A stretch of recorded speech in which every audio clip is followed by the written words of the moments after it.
face federal scrutiny. The U.S. House Select Investigative Panel on Infant Lives recommended criminal prosecution of different entities involved in the scandal, which was revealed through undercover videos by David Daleiden of the Center for Medical Progress. Aborted babies were dissected and parts sold allegedly for a profit, which violates federal law.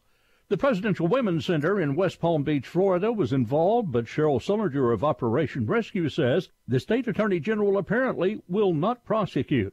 This particular abortion clinic, it looks like, will have their case dismissed and get off scot-free, even though they did participate in trading in aborted baby remains that is now illegal in the state of Florida. They just did it before the law changed. In 2016, the legislature banned the sale of aborted baby parts, so that's the one good from the case. If it had been sent to the Department of HHS, they could have investigated this abortion clinic for HIPAA violations, because it's our understanding that private patient information was shared so that the company that was buying the tissue would understand the woman's medical background. That's supposed to be private information, and the HIPAA law prohibits that. Meanwhile, other entities named by the congressional panel have yet to hear whether they will be prosecuted. I'm Charlie Butts. The consumers boosted their spending in October at the fastest pace in 7 months, while their incomes rose by the largest amount in 9 months. Consumer spending rose a sharp 0.6% last month. American Family News is online at onenewsnow.com. Follow us on Facebook and Twitter, and download the One News Now mobile app for your Apple or Android device. I'm Rusty Pugh.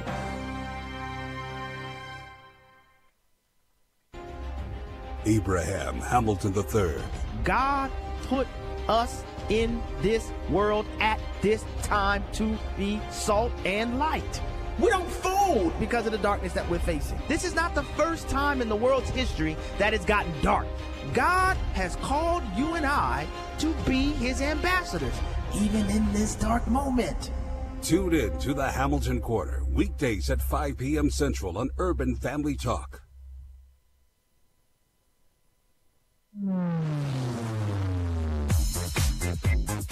She's sharp, pointed, and insightful.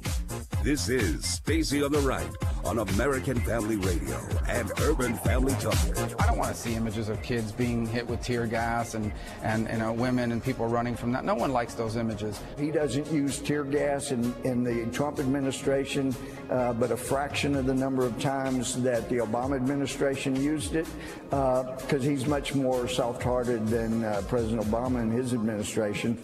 But, and yes, I said that with a straight face, because they don't use tear gas as much as Obama did. The House has the president's $5 billion in the wall. As you know, this takes 60 votes in the Senate. Therefore, Senate Democrats have a say-so in appropriation matters. I haven't done anything illegal. I've been targeted one reason and one reason only. I'm loyal to the President of the United States. I strongly supported his election. It's completely rigged and it's politically driven by Clinton operatives who have an agenda. And if you can't give them, Roger's right, if you can't give them what they're looking for to fill their narrative, they blow you up and charge you with a crime. And now, Stacy Washington. Welcome to the program. We have a fantastic lineup for you today. We're going to be speaking to Maj Toure, Black Guns Matter founder, and he's going to talk to us about how the NRA just isn't only a group for white people, which is what the liberals have been so successful in kind of convincing some Americans. So we're going to talk to him about that, and also his national program that he's running, where he goes around the country and gives people the opportunity to shoot guns in a range, in a safe environment with trainers and people around to help, and they get to go for free. So we're going to talk to him about that. We are also going to be delving into a little bit of it's time to start thinking about what will the Democrats do when they take control of the House. And it's looking more and more likely. It's pretty much assured that Nancy Pelosi will be the Speaker of the House again. And when she takes the gavel back, she has promised that there will be no talk of impeachment. But she hasn't said there won't be any investigations, what the Democrats love to softly refer to as oversight. So we're going to see how that cracks out. But we're going to talk a little bit about that. Emmanuel Cleaver has had some words about it. And we're also going to be going into, we're going to talk about The Greatest Journey. The Greatest Journey is it's an outreach effort by Samaritan's Purse. And this is the second part of what happens after a child receives the Operation Christmas Child shoebox gift. So after that, many children are invited back to participate in the discipleship program called The Greatest Journey. And through the 12-lesson course, which includes Bible studies, Bible stories, scripture memorization, and really it's discipleship, they learn how to follow Christ in their daily lives as they share him with their friends and family. And so this follow-up discipleship program in over 90 countries helps equip the local church to help children learn about Christ's love and teaches them who Jesus Christ is. So $6 provides the Bible Study Discipleship Program for one child. Help us to reach 10,000 children with the gospel. On Wednesday, December 5th, we'll give you an opportunity to donate to provide this scripture-based curriculum. This begins December 5th, which happens to be my dad's birthday. So we're going to be talking to you more about that, but I just want to set you up to be primed and prepped to help us here at AFR to achieve our goals with this ministry. And we are also going to be talking about U.S. life expectancy falling even further. And this is something that a lot of people just shrug it off because they're like, it's hereditary. I look at my family. My grandparents lived to be 90. My parents are, in their late 70s, and they're looking good for 90, and I should be looking good for 92. But the overall health of a nation is measured in part by life expectancy. So we'll delve into that as well. Right now, I want to get into our daily confession. We're going to continue on a little bit with our discussion of what happens when a nation loses God's blessing. So we're back in Judges 2, 16 through 22. And remember, we already talked a little bit about how we can determine what we can do. We have to actually stop and think, what can I do to turn the tide? What can I do to bring more people to Christ? What can I do to have more people understand who God is and really trust him through my life, my actions, my example, etc. So in Judges 2, 16 through 22, the word says, "Then the Lord raised up judges who saved them out of the hands of these raiders. Yet they would not listen to their judges, but prostituted themselves to other gods and worshipped them. They quickly turned from the ways of their ancestors who had been obedient to the Lord's commands. Whenever the Lord raised up a judge for them, he was with the judge and saved them out of the hands of their enemy, as long as the judge lived, for the Lord relented because of their groaning under those who oppressed and afflicted them. But when the judge died, the people returned to ways even more corrupt than those of their ancestors, following other gods and serving and worshiping them. They refused to give up their evil practices and stubborn ways. Therefore the Lord was very angry with Israel and said, because this nation has violated the covenant I ordained for their ancestors and has not listened to me, I will no longer drive out before them any of the nations Joshua left when he died. I will use them to test Israel and see whether they did keep the way of the Lord and walk in it as their ancestors did."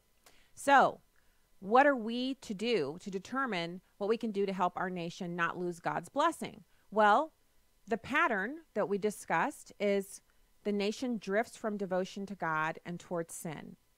And then people devote themselves to false concepts of God. They stop taking time for church. Fewer people attend church. It even becomes a little stigmatized because you're going to see, we're leading up to Christmas, the holiest time of the year besides Easter. And I don't know about you, but I love Christmas, and it's so exciting to be in the Christmas spirit. And if you find yourself getting a little exhausted, my recommendation is to dial back some of the things you're planning on doing, some of the purchases you're planning on making, simplify your activities so you can actually enjoy the season. Because we get sucked into the cultural norm here in America, which is the biggest Christmas, the best Christmas, the most gifts, the most trees, the most decorations, the most parties, et cetera, et cetera. And there's nothing wrong with any of those things individually, but if they start to pile up on you and you feel like you can't celebrate the birth of our Lord and Savior, dial some of it back and you'll find yourself settling back into really enjoying the Christmas spirit. And so we're going to see the Freedom from Religion Foundation start to put up billboards and start to do all kinds of crazy stuff to try to convince people that Christmas is fake, that Christmas isn't something that we should really celebrate, that Christmas isn't, it's something for the past. It's nostalgic. It's not real. And certainly don't go to church. And what we church-going folks are trying to do is the opposite. We're trying to get people to come to church for a special program or a play or something that can draw them in and give them some hot cocoa and a warm embrace and let them hear the gospel for the first time. And so our enemy is real, and he's out there, and he's got helpers. So what do we do? Well, we have to be genuinely devout. So how do we see God, this process where a nation turns from sin, and then what does God do? Well, after so many years of a nation kind of putting up their little hand against God and saying, no, you got to stay in the dark recesses. You can't be in public. We're not going to serve you. Then first God abandons the nation. Romans 1:24-28 says, therefore God gave them over to the lusts of their hearts to impurity, so that their bodies would become dishonored among them. For they exchanged the truth of God for a lie and worshipped and served the creature rather than Creator, who is blessed forever. Amen. For this reason God gave them over to degrading passions, for their women exchanged the natural function for that which is unnatural. And in the same way, also the men abandoned the natural function of the woman and burned in their desire for one another, men with men, committing indecent acts and receiving in their own persons the due penalty for their error. And just as they did not see fit to acknowledge God any longer, God gave them over to a depraved mind to do those things which are not proper. So God basically says, hey, if you don't want me, and I've been hanging around kind of still blessing you on the sly, but you just, you really don't want me here, I'm going to back off a little bit and let you have exactly what you're pushing for. I'm going to give you what you want, which is none of me. He pulls his blessing back, his anointing back. And this is what we see now going on in our culture. We see a lot of people, even Christians, even devout church-going folk who read their Bible, some even who attend Bible studies, who are truly deceived by this cultural normatization of sexual sin and perversion, and of the breakdown of the family, and of the elevation of government as our God. And all manner of sins are no longer called evil. They're called choices. They're called lifestyles. They're called something you need to tolerate. They're called protected classes because they enshrine protection for those sinful behaviors into the government, so that even in your own personal religious freedom that you have constitutional guarantees of, you can't say anything bad about what they're doing. So how long before God washes his hands of us? How long before he says, you know what, go ahead, America, do what you're going to do? Well, I don't know. But we are a nation founded on a belief in God, founded on religious freedom, one nation under God on our money, and in our Pledge of Allegiance. And we can see where we are on this progression, because the next step is that after God pulls back, he doesn't pull all the way back, but he pulls back, and then we begin to experience trouble and oppression and punishment. And that's what we're seeing, the ongoing onslaught at our southern border, the rise of homegrown and domestic terrorism in our country, the influx of third world refugees coming in and not being assimilated into our culture, and the waste that we see in our government, where we borrow 40 cents on every dollar and give billions of dollars to every nation on the globe, even those that are run by terroristic despots. We throw our treasure before swine. So the punishment is discussed in Judges 2:11-15, and it says, then the sons of Israel did evil in the sight of the Lord and served the Baals. They forsook the Lord, the God of their fathers, who had brought them out of the land of Egypt, and followed other gods among the gods of the peoples who were around them. They bowed themselves down to them. Thus they provoked the Lord to anger. They forsook the Lord and served Baal and Ashtaroth. The anger of the Lord burned against Israel, and he gave them into the hands of plunderers who plundered them, and he sold them into the hands of their enemies around them, so that they could no longer stand before their enemies. Now, certainly, we don't have a problem here in America standing before our enemies. We got troops all over the globe. We have a powerful military. But we do have our intellectual property and our ideas and our actual treasure being stolen from us by major international players like China. And that stealing, that theft, it's not accidental. It's not just something that's happening outside of all of this. This is a part of the punishment. So what has replaced the devotion to God in the United States? If you ask someone on the street, if you ask a ton of people, if you poll a ton of people, as the Barna Group does, what do they say about God? Who is Christ? Many, many Americans claim Christianity. Over 80% of Americans will say, yes, I'm a Christian. But what they mean is, I'm a Christian as in I'm not a Muslim, or I'm not Jewish, or I'm not that. They're basically making a declaration to kind of ward off the other designations. When you start to talk about practicing Christianity, reading the Bible, attending Bible studies, going to church every weekend of the month, going to church outside of the Sunday service, then the numbers begin to tell a much different story. So when we lose the help of Almighty God, we have trouble with families, with nations, with politics. We have strife. We have anger. We have leaders who lack wisdom, leaders who lack fortitude, leaders who say one thing to get elected and then do another immediately. We lose battles. We don't win, and we aren't victorious on the battlefield. We have diseases that come in like this. It's some kind of disease that's hitting children and teenagers across the country, outbreaks where the kids are becoming paralyzed and they don't know what it's coming from and they can't figure out what's going on. And so we don't want God to wash his hands of America. We're talking about the loss of millions of American souls that will be eternally separated from God and abandoned to hell. And we also can expect war, famine, destitution, oppression, and this is what we want to avoid. Now, I know, obviously, we are expecting in the Great Tribulation, you know, when the Lord's return, there will be famine and destruction and punishment, and the Great Tribulation is not going to be anything close to what we're used to here in America because we're very, very, very, very blessed. But since we don't know the time or the hour, why are we not working towards making sure that our country does not lose God's favor by serving him to the utmost of our ability? We have a call on our lives as Christians. We are the arrows that have been loosed from the mark.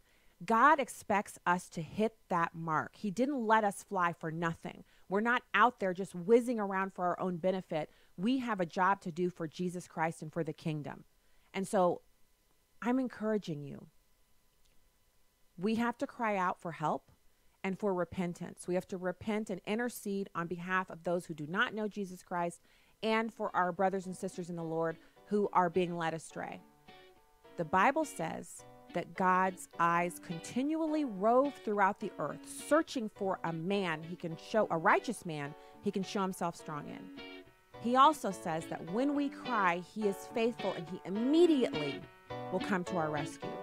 Let's cry out to him in repentance for this nation. We'll be back with Maj Toure right after this.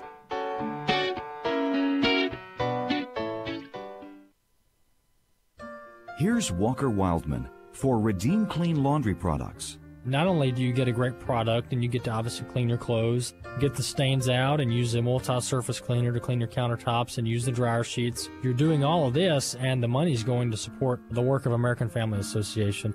Redeem Clean Laundry Products were developed by AFA supporters Len Ingram and Jim Duncan to assist in funding the mission of the American Family Association. Redeem Clean products work as well as or better than other products on the market. They're environmentally safe, biodegradable, and they're made right here in the United States. The great thing about Redeem Clean is not only is the product great, but it goes to support a great cause, and that is the work of American Family Association. For clean laundry and a cleaner society, it's Redeem Clean. Visit redeemclean.afastore.net. Hi, I'm Crawford Loritz with a legacy moment. I'll never forget the time my youngest daughter, Holly, told me that she and her friends had a discussion about hell. They were talking about the sufferings of hell and how final things were. She said what struck her was the realization that when death comes, there are no more opportunities to come to Christ. It really gripped her heart. I listened to her as we were driving along, and this 16-year-old daughter of mine was pouring out her heart, sharing the urgency of the hour. How important it is to share the gospel right now. As she ended her observations, I said to her, "Sweetheart, that's right. And that's why Dad does what he does, and that's why your brother Brian does what he does.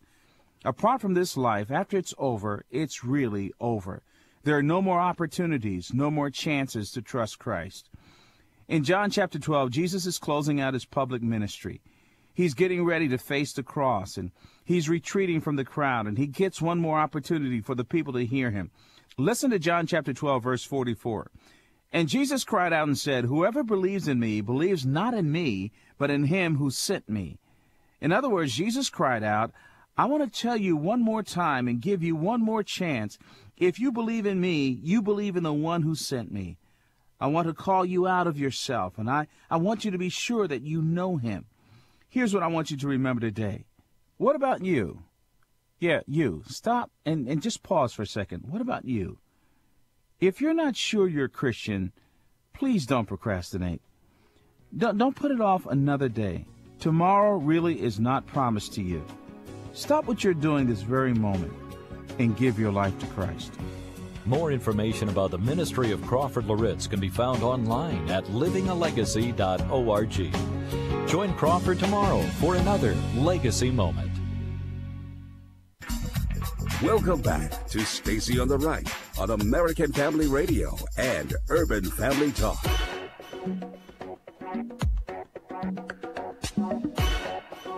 Welcome to the program. All right, we are still working on our guest, and so I want to open up the phone lines and give you some time to call in. And we also have a bit of audio for you from law professor Jonathan Turley predicting that the Mueller investigative probe will actually wrap up by the end of this year. And of course, he's pointing to political considerations that are going to be the reason why this happens. Now, I like his line of thought here, not because he's saying that it's going to wrap up, but because he's actually explaining it in a way that makes logical sense. Why would the probe last beyond the end of the year into the new Congress? Why would Mueller, kind of jeopardize his standing as someone who, by some quarters is seen as an impartial investigator, someone who still has integrity. And I know that's not exactly how I view him, but mainstream wise, that's what's often said about him. And he jeopardizes that by making the probe last any longer than the current session. And 2 years of probing, I mean, come on, how much more does the American people, how much more do we require? So call lines are open at 866-963-2037, 866-963-2037. And let's listen to law professor Jonathan Turley. It's number 5. The problem Mueller has is that if the narrative is that some Trump associates wanted the WikiLeaks information, that's not enough. It's not a crime. I mean, Clinton's people went to Russia to find dirt on Trump. That happens in politics. So he's got to have some foundation for a criminal act to make this narrative plausible. The president is right. There isn't any evidence thus far of collusion reaching him or even reaching the tops of his campaign. But this investigation is going to be completed.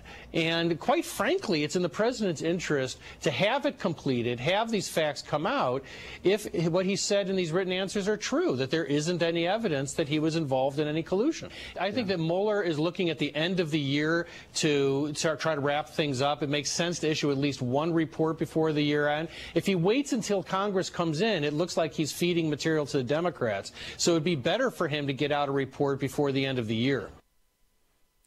So it is better. It's not just better. It's the best thing to do. I actually thought when we came out of the midterms that there would be, like, he would make an announcement, the report is forthcoming, and then we would see it, in like within a week of the midterm elections. Now, I know there have been some really interesting developments with runoffs and everything, and we're finally coming to the final close. We have a final tally of who won and who lost, et cetera, and it's been a little volatile. But is there no end to it, is the question. Like, at what point does he say, I don't think I'm going to continue on with this because I'm an American and I have an interest in justice? But what we're seeing in the media is that a lot of people, especially Cohen and Jerome Corsi and others, are saying that they're being strong-armed. They're having their arms twisted. They're being told, look, you're going to say what we want you to say because we need to get some convictions going here. That doesn't sound like the blind lady justice that all of us are hoping and expecting is the true representation of our justice system, especially at this level. So that brings me to, we have this, it's like, it's connected, it's kind of not connected, but it's an interesting development because, as you know, the negotiations between the United States and Mexico on the trade deal, remember it was Canada, Mexico, and the United States, but President Trump kind of truncated it and broke it off into two separate pieces so that he could get the leverage that he needed. And it was a very wise strategy. Tactically, it was very efficient because it decoupled this idea that the two of them could kind of communicate behind doors and go, oh, I'm getting this, well, I'm getting that. Well, ask for this, ask for that. They can still talk, But since they're not linked together in the three countries negotiating at the same time, it made it much easier for President Trump to communicate with Mexico using our leverage that we have with them, which is entirely different from the relationship and amount of leverage that we have with Canada. Canada is a developed nation. Mexico, well, so this is an interesting thing because it also coincided, the close of these negotiations for what used to be NAFTA also coincided with the election of a new president for Mexico. So you have Mexico making an announcement that they're going to award the nation's highest honor to Jared Kushner for his efforts around the U.S.-Mexico-Canada agreement. And so we're going to get into that in more depth in the next segment. But right now I want to go to our guest. We have Maj Toure. He is the Black Guns Matter founder. Thank you so much for joining us today. Hey, what's up? Thank y'all for having me. Sure. So let's talk about the work that you do across the country.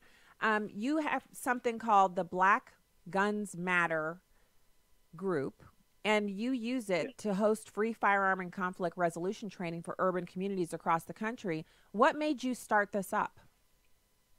Well, one, we just, traveling the country before this, making music, and being in certain metropolises, you see the same issue. A guy has a possession charge. Not that he was robbing a bank, not that he was, trying to, steal from people, but he just had a firearm and didn't know, okay, in order to carry this quote unquote lawfully, I have to fill out this paperwork. A lot of those guys bought those firearms in gun stores because they weren't criminals. They didn't have a background, a negative background. And seeing that, it's like, okay, this is something that we can solve with a little bit of information. So we started, our GoFundMe, shameless plug, GoFundMe.com/Black Guns Matter. And what we did was we wanted to make sure that everyone could get the information, relevant to their locality or their municipality in regards to firearms, how to do it safe and responsibly. We started a GoFundMe. We initially had 13 cities. We ran through those. Then we started a nationwide tour, and the classes are completely free to everybody. Culturally relevant information around the Second Amendment, firearms, conflict resolution, and de-escalation. And it's been, a wonderful roller coaster ride. So you have been, and I've seen you in a lot of different places that I know well, NRA, things like that, where you're connecting and intersecting with different groups, but you're a standalone organization. You're not a part of the NRA officially. You're not a part of any other organization that's already in existence, and your purpose is specifically geared towards urban communities. What has the reception been to that? The reception has been amazing because of the fact that we are independent, as well as we work with groups, and I have friends that that are very anti-NRA, and friends that respect that I'm an NRA member and so forth and so on. I'm also on the board of the Second Amendment Institute, so we're willing to work. The beauty of that is the reception that we get is good because everyone sees that we're not somebody's not in our pocket. We're not somebody's puppet. We can speak about whatever issues we choose to. We don't have to wait a bunch of times. We don't have a huge board of directors. So the reception that we get is great because it's genuine. And even though we're a Second Amendment organization, we deal with serious issues that, again, culture. For example, we're working with Walk the Talk US and dealing with getting the Second Amendment community to tackle this mental health issue so we police our own. So the reception has been good because our intent has been pure and our follow-through has been, solid. And we love the fact that we're able to work with any and everybody, and we're beholden, to the people that, support us. So, and what I mean by that is the people that donate, the people that say, hey, man, we want you to come to our town. So the reception has been wonderful. I love it because it's organic and it's natural and it's geared towards a community that originally was more gun owning, more lawfully gun owning. And I've never been to the gun range, Maj, and not seen other black people there. I'm never the only black person at the gun range. So I really, truly believe that many, many black Americans own firearms lawfully and are really proficient at them. But the perception is that owning guns and having them and concealed carry especially and being a proponent of the Second Amendment is something for white people. And I think it's ridiculous because it's a total lie. I want to highlight your Black Guns Matter tours travel to urban communities Chicago, Baltimore, Atlanta, Houston, Compton, Oakland, Miami, Phoenix, St. Paul, Minneapolis, Detroit, New Orleans, Grand Rapids, Nashville, Memphis, Wilmington. I believe you've been to St. Louis. I was out of town in Tupelo with my syndicator doing a conference the weekend you were here. This is a comprehensive program that you're executing. And you used to do something else. Like you were in music. You were in the music industry, but now this is your life's work. Yeah, because music, I think I'm actually going to work on another project because my experiences in seeing this over the last few years across the country has given me a lot to talk about and solutions to present. But that was, it's just still another passion for me. But you can't really, being in the community, the hip-hop community, it's like, okay, everybody got guns. Everywhere in urban America there's guns. But there's information missing. And I'm seeing the setup and the mind control to make sure that specifically young black men are getting caught with firearms, going to jail, not focusing on conflict resolution, unnecessary shootings. They're co-opting hip-hop to make it look as if that's what the culture is, and it's not. It never was. And when I say they, I know that's like this mysterious thing, but, there's a vested interest. Crime and jails make money. So for me, I just choose, I don't have stock in, a prison industrial complex. I choose to make sure that people, especially in urban areas, are focusing on the conversation around freedom. I want you to do your freedom thing. I never seen it inside. I never did no time in jail. I'm never going to see that. I'm going to be free forever.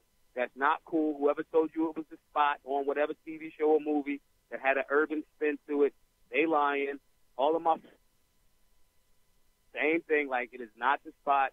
You know what I'm saying? So, it just shows that there's a way that we can intersect and redirect, some of the negative portions of different cultures or our own cultures, as well as, not pretend to be something that we're not.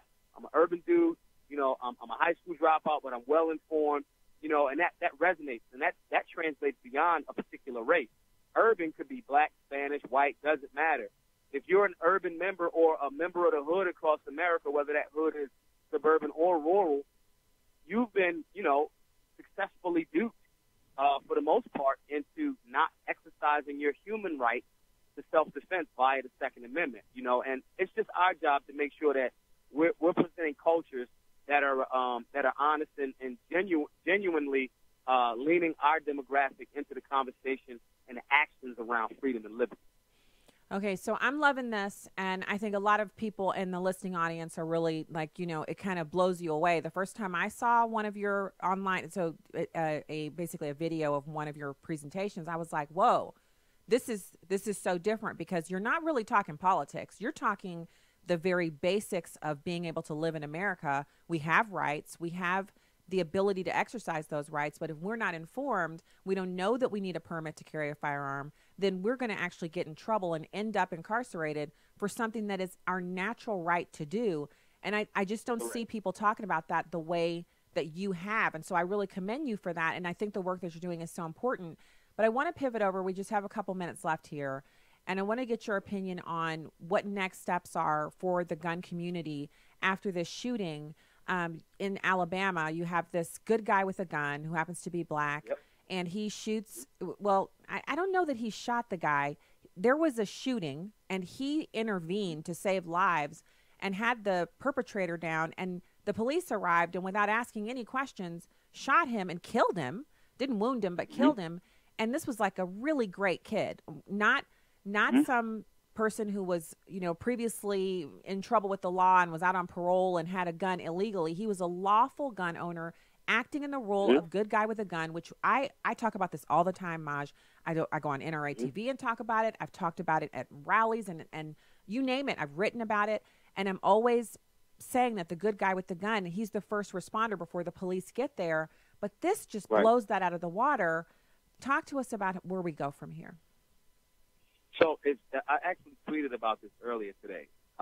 It's two things, and I'm going to get beat up and love on both sides of these positions. One, the individual that you're talking about in the one case in the Alabama mall shooting, he had his firearm out, but he was moving people to safety, and he never returned fire on anyone. That's what, the reports that I've received so far.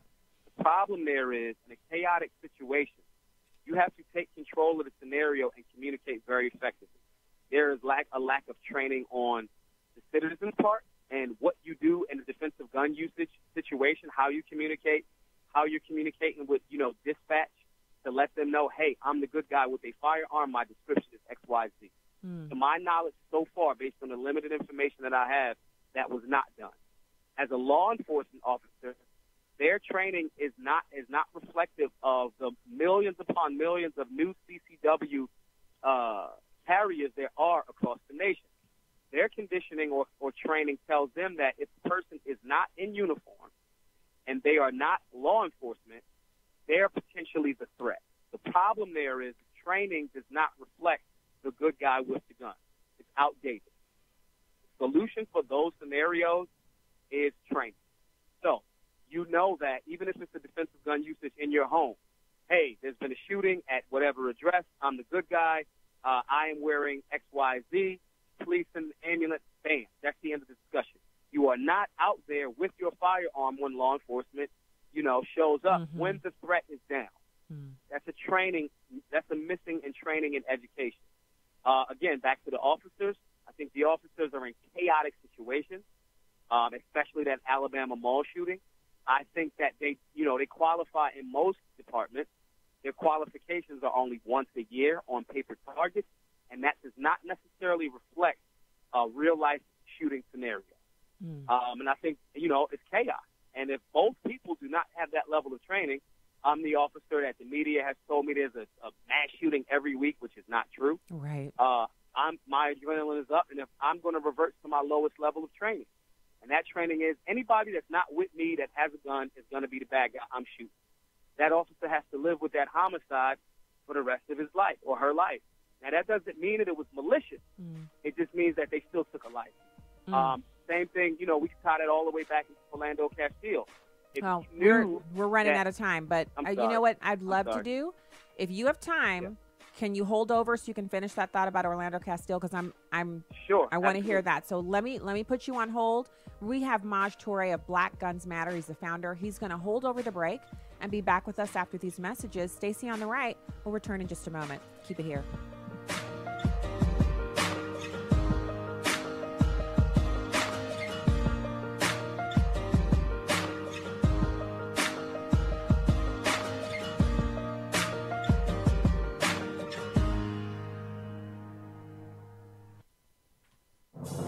What does it take to live an uncommon life? Here's former Super Bowl winning coach Tony Dungy with today's uncommon moment. Chuck Noll was an extraordinary coach and catalyst for the Pittsburgh Steelers, leading them to 4 Super Bowl wins in just 6 years. But he was never voted Coach of the Year, and that's just the way Coach Noll wanted it, never taking credit for success, but rather giving the credit to his players. People who can lead effectively and successfully, whether on the football field or in any career field, are a dime a dozen. But leaders who are willing to place the focus somewhere else other than themselves are truly unique. True success comes in how you lead others, not in the recognition and rewards that you receive.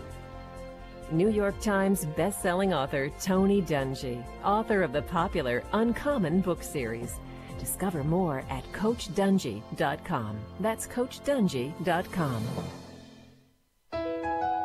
American Family Radio. Samaritan's Purse. And your family. Together, we can bring good news and great joy to needy children. Simply pack an Operation Christmas Child shoebox with toys, school supplies, and hygiene items. Then, drop off your shoebox gift during National Collection Week. Visit AFR.net, click the Operation Christmas Child banner, and then get packing. Abraham Hamilton III. God put us in this world at this time to be salt and light. We don't fold because of the darkness that we're facing. This is not the first time in the world's history that it's gotten dark. God has called you and I to be his ambassadors, even in this dark moment. Tune in to the Hamilton Quarter, weekdays at 5 p.m. Central on Urban Family Talk. Donald Trump's America. calling China's response to President Trump's trade demands disappointing and unsatisfactory. The president's top economic advisor, Larry Kudlow, said the president is still open to a trade deal with Chinese President Xi at the upcoming G20 summit in Argentina. In his view, there's a good possibility that a deal can be made, and that he is open to that. He is open to that. But Kudlow also said there are still issues that need to be worked out. Issues of intellectual property theft must be solved. Forced technology transfers must be solved. Significant tariffs and non-tariff barriers must be solved. Kudlow said the U.S. is in far better shape to weather a trade war than the Chinese are, inferring the Chinese are anxious to get a deal done. At the White House, John Decker, Fox News. You can download episodes of Stacy on the Right from the podcast page on AFR.net or UrbanFamilyTalk.com. Now, back to the show on American Family Radio and Urban Family Talk. Welcome back to the program. Thank you so much for being with us today. It is Thursday, or Friday Eve, as I like to call it.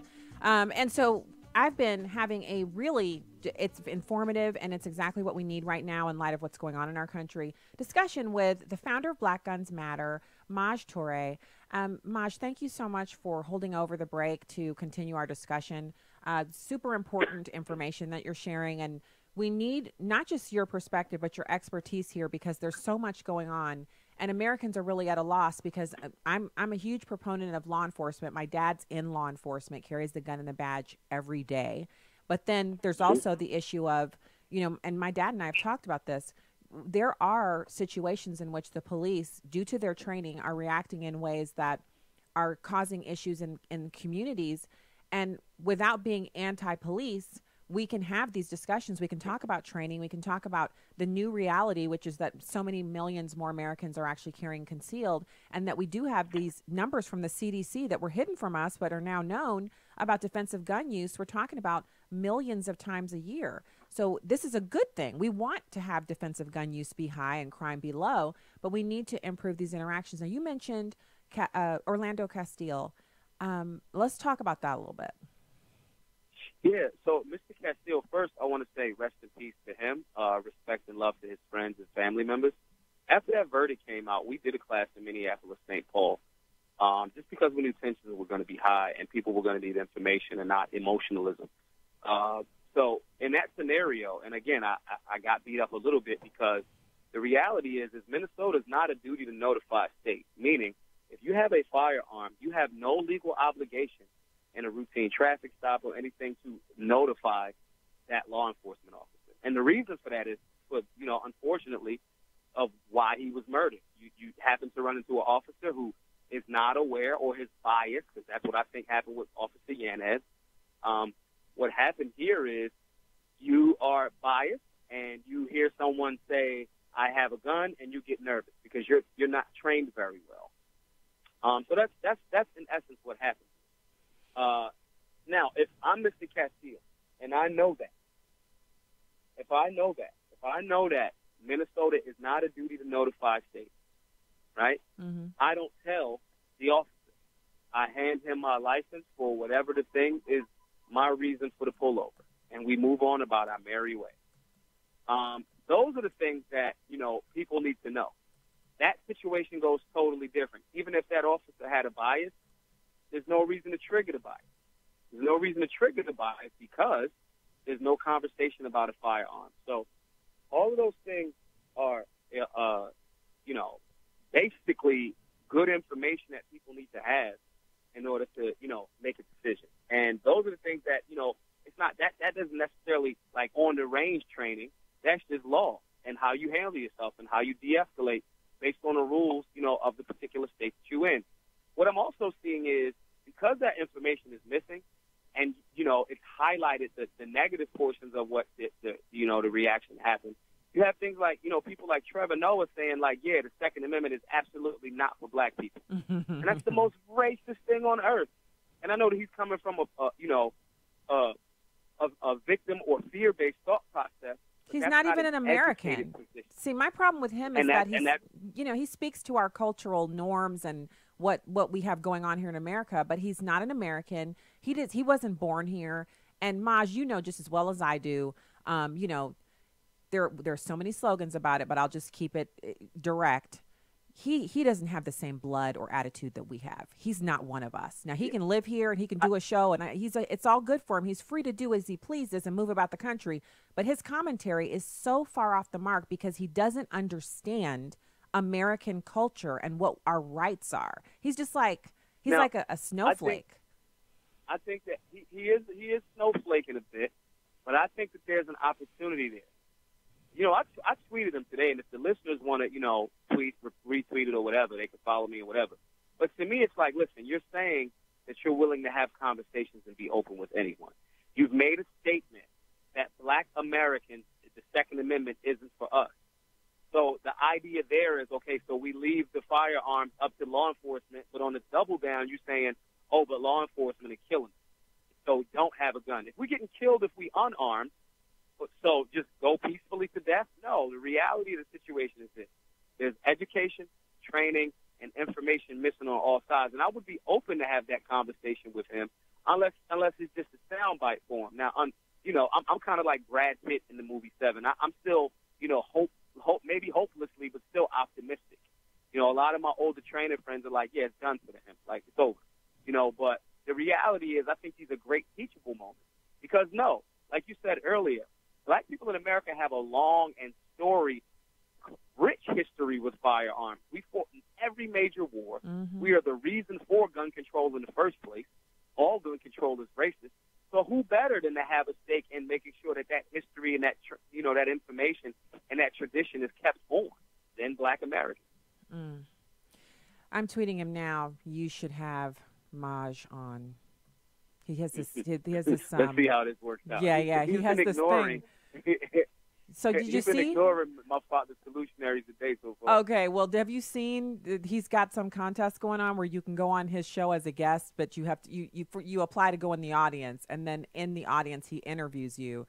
Why? What better for him to be informed? Because to me, and no shade, I've been on Tomi Lahren's show back when she had a show on the Blaze. She's been on my program, and no shade against Tomi Lahren, but he's had Tomi Lahren on, right? How much better would it be to have someone who's an expert in the subject matter on to discuss this? Because like while you were talking, I just Googled just to check, because I have some firearm training, and I'm concealed carry certified, et cetera, and I don't remember what my instructor told me about the duty to inform. And there's certain things you can do to let a Missouri police officer or state trooper know that you're concealed carry certified. You can put your hands on the steering wheel in a certain way, and they're supposed to know that. But if the officer who stops you doesn't know that, you do not in Missouri have a duty to notify them that you're carrying concealed. You only have to have your concealed carry permit and your state-issued ID on you with the firearm. And if you're being pulled over for a traffic stop, you don't have to tell them anything. Now, I don't know whether or not they have in the database when they pull your driver's license, they pull up your car, your tag, and they pulled you over, if they then have access to a database that tells them this person has a CCW. I don't even know if that's in existence. But I do know it's not smart to run around like, you've just interacted with this person. You've just rolled your window down and you say, yeah, I got a gun. That's not the best way to approach it. And I just feel like it's a useless death. And it was used by the left as a marketing opportunity. They were dancing on his grave to use it as a way to say, Black people, gun ownership isn't for you, when nothing could be further from the truth. Right. And that was the play. That's the part where I go, okay, y'all are using it's the Bloomberg or whoever that was that said let no tragedy go unused. And it's like, listen, there's tragedies, no doubt, but these are humans.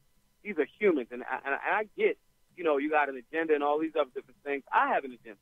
My agenda is to save lives while respecting our human and natural rights via the Second Amendment and other rights.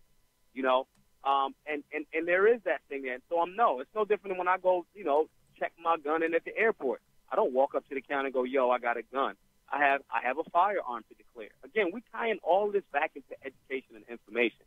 Our classes, because we are so entry level, it's not about, here's force on force training. We're dealing with people that don't even know that you can lawfully have a firearm.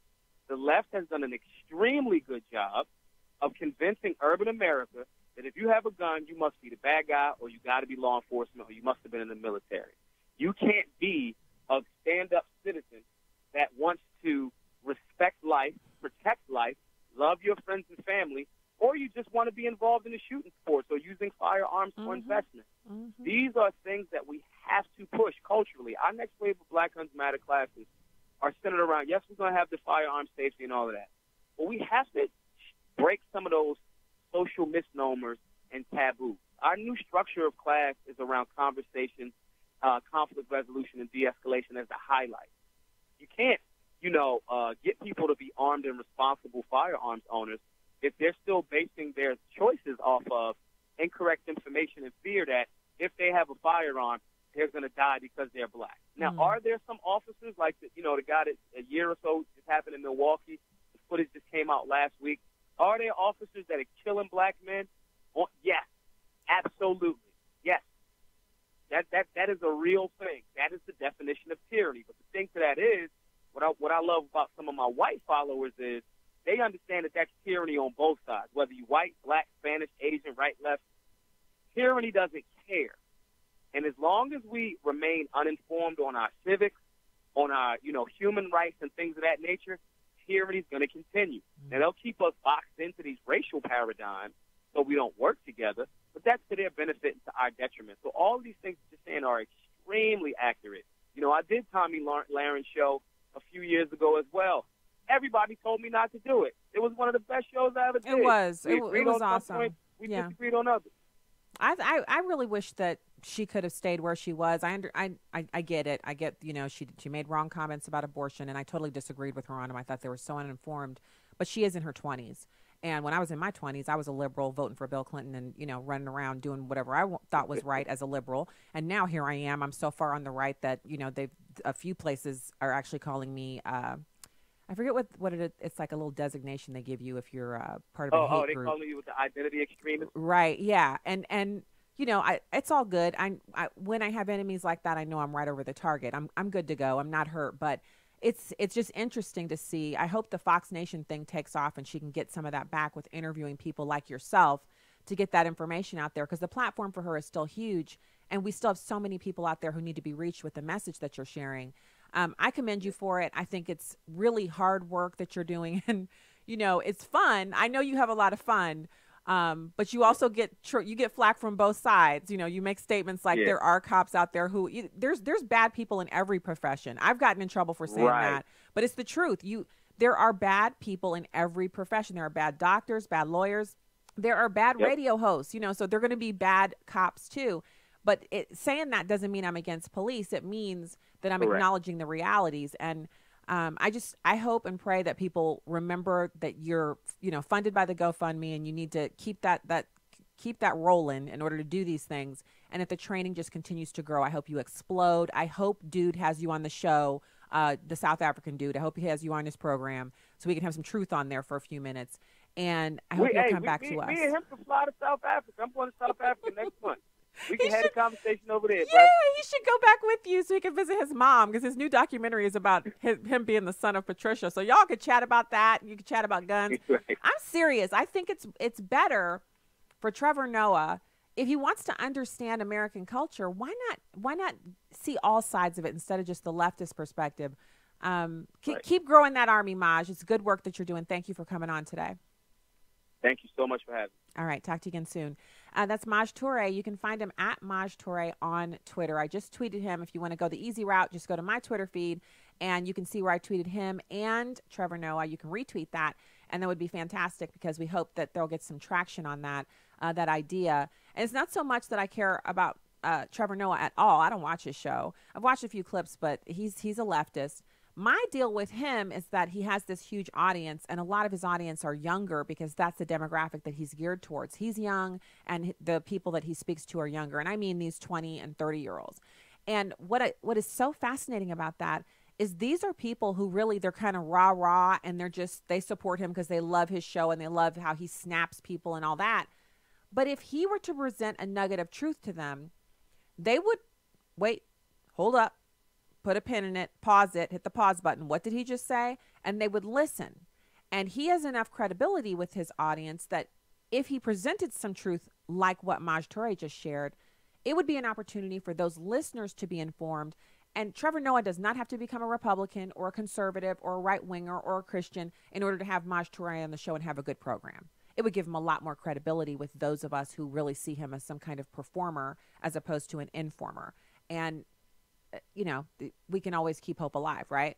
Nothing is impossible with God. So hopefully we'll start something special and we'll see Maj Toure on his program. That would just be so great.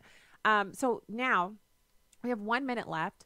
So we're going to hold over some of this content for later on. But I want to make sure that I close out this little bit. I started it about Mexico awarding the nation's highest honor to Jared Kushner for his efforts around the USMCA trade negotiations.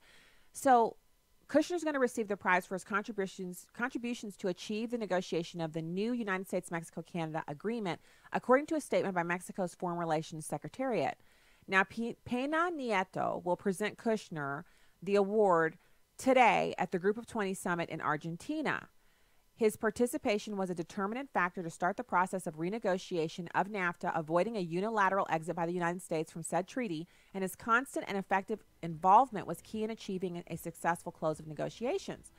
So it's likely to be Peña Nieto's last major act as president, and he's going to hand over power to President-elect Andrés Manuel López Obrador on Saturday. So it's good stuff. Why am I excited about it? Because it's the agreement that they've created that I think is going to be so good for America. Notice I said America. Beans on anybody else. If you get something good out of it, good. But if it's good for us, I'm all about it. All right. I hear the music. Good afternoon from the Heartland. If you're sticking around, you have onenewsnow.com. News and information up next. And I'll be right back.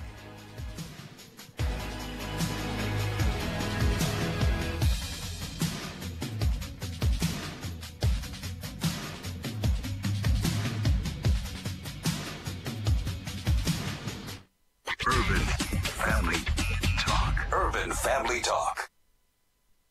Urban Family Talk is that alternative radio network because we choose to infuse Jesus in everything we do. We count it a blessing to be able to speak with integrity and to speak honestly on the issues.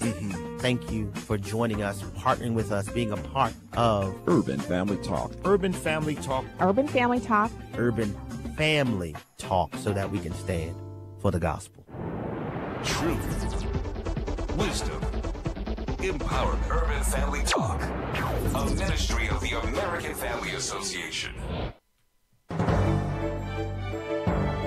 American Family News, I'm Rusty Pugh. President Trump's former personal attorney, Michael Cohen, pleaded guilty today in a Manhattan district court to lying to Congress. Fox News producer Tamara Gitt was in the courtroom and describes the plea deal. The judge agreed that he seemed alert and conscious and knew what he was doing. He did not send a sentencing date for this, but there is a sentencing date in the Southern District around the corner for December 12th. And right now, Cohen's attorneys are asking that they keep the date December 12th, consolidate both cases into one. So he may be sentenced for both on the 12th. They're going to submit a letter later today.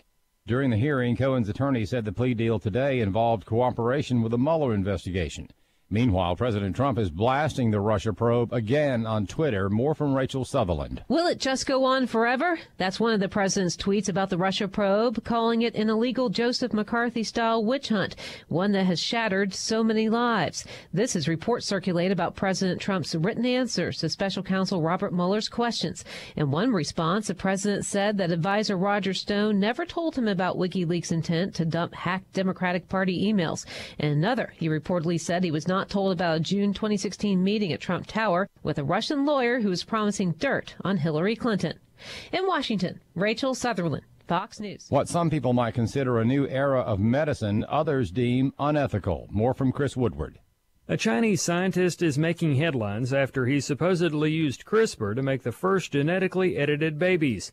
CRISPR stands for Clustered Regularly Interspaced Short Palindromic Repeats. It's unethical and it breaches understood ethical prohibitions, ethical moratorium on such research, because it's basically experimenting on the embryos and not therapeutic. Forsyth believes everyone needs to be informed about the nature of what's going on here and how it's different from, say, being the first heart transplant patient. These children were not asked to give their consent. They were not informed.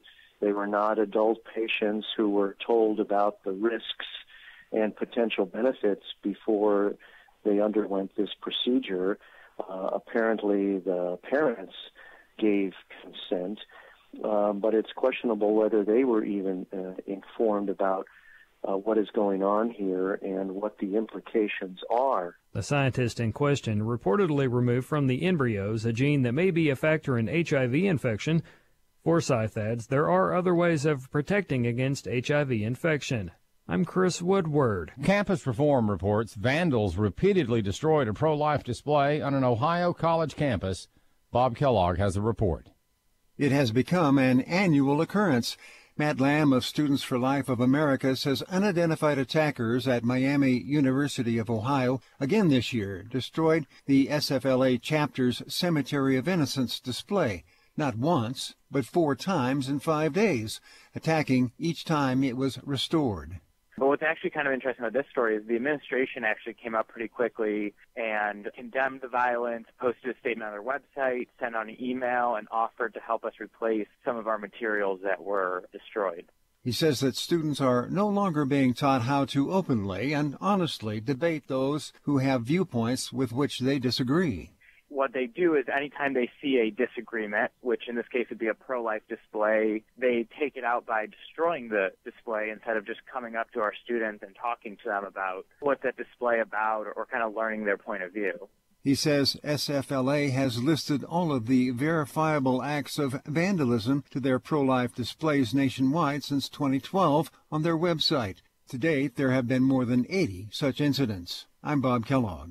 Pending home sales sank in October as higher mortgage rates dampened enthusiasm among would-be buyers. The National Association of Realtors says its pending home sales index fell 2.6% last month to 102.1. American Family News is available online at onenewsnow.com and download the One News Now mobile app. I'm Rusty Pugh. Family is an institution set forth by God, one man and one woman for life, with the outflow being children produced by that union. It's obvious to all that there is an attack on the family in our country, and especially on fathers. Whether it's the cycle of sin that persists in our families or the pressure from our government to exclude men from being intimately involved, the strategic battle is on for the souls of men. Join us in the battle to strengthen fatherhood. UrbanFamilyTalk.com.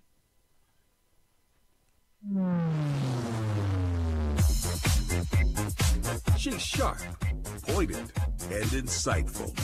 This is Stacy on the Right on American Family Radio and Urban Family Talk. I don't want to see images of kids being hit with tear gas and women and people running from that. No one likes those images. He doesn't use tear gas in the Trump administration, but a fraction of the number of times that the Obama administration used it, because he's much more soft-hearted than President Obama and his administration. But, and yes, I said that with a straight face, because they don't use tear gas as much as Obama did. The House has the president's $5 billion in the wall. As you know, this takes 60 votes in the Senate. Therefore, Senate Democrats have a say-so in appropriation matters. I haven't done anything illegal. I've been targeted one reason and one reason only.